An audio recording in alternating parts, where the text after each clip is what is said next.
आज तुझी वर्दी घालून मला घेऊन चालली ना पोलीस स्टेशनला, हे पण त्या बाबासाहेबांची कृपा आहे बरं तुझ्यावर.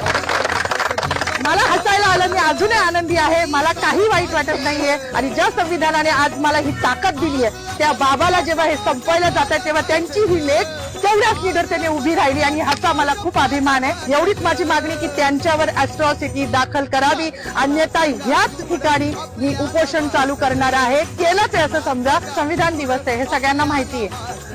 कुठल्या पण महापुरुषाने कुठल्या विशिष्ट जातीसाठी काम नाही केले आणि त्याच्यामध्ये स्त्रियांसाठी ज्यांनी काम केले ते माझ्यासाठी पुनर्जन्म देणारं व्यक्तिमत्व आहे. मग ते महात्मा फुले तर आहेच, ज्यांनी शिक्षण दिलं. त्यानंतर रघुनाथ कर्वे ज्यांनी संतती नियम देऊन स्त्रियांचं आयुष्य सुकर केलं. आणि तिसरे म्हणजे जे कायमच ज्यांना पिढ्यानपिढ्या त्यांचं ऋण फिटणार नाही असे डॉक्टर बाबासाहेब आंबेडकर, ज्यांनी हिंदू कोड बिल, म्हणजे आज मला शोकांतिका आहे की मी जेव्हा जय भीमचा नारा लावला तेव्हा मला पोलीस स्टेशनला घेऊन येणारी जी महिला होती तिला पण म्हटलं, बाई आज तुझी वर्दी घालून मला घेऊन चालली ना पोलीस स्टेशनला, हे पण त्या बाबासाहेबांची कृपा आहे बरं तुझ्यावर. मला हसायला आलं, मी अजूनही आनंदी आहे, मला काही वाईट वाटत नाहीये. माझी नोकरी, माझं प्रमोशन मला काहीच कळत नाही, कारण माझ्या बाबासाहेबांनी हिंदू कोड बिलाचा जो राजीनामा दिला होता तो माझ्यासारख्या महिलांसाठी दिला होता.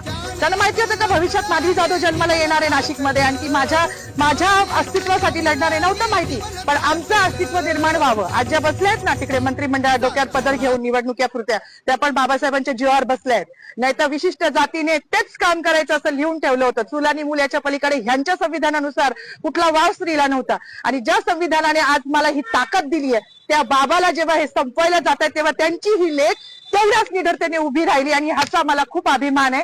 जास्त काही बोलणार नाही. गिरीश महाजनांनी जो बाबासाहेबांचा अपमान केला आहे तो भरून निघण्यासारखा नाही. म्हणजे त्यांच्या दृष्टिकोनातून पाप धुवायला आता कुंभमेळा येतोय, तिथे जरी त्यांनी नदीत आंघोळ केली तरी तो धुतला जाणार नाही, इतकं मोठं पाप त्यांनी केलेलं आहे.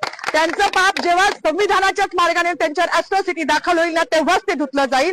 एवढीच माझी मागणी की त्यांच्यावर अॅट्रॉसिटी दाखल करावी, अन्यथा ह्याच ठिकाणी मी उपोषण चालू करणार आहे. केलंच आहे असं समजा, जोपर्यंत त्यांच्यावर अॅट्रॉसिटी दाखल होत नाही. बाकी मला काही म्हणायचं नाही.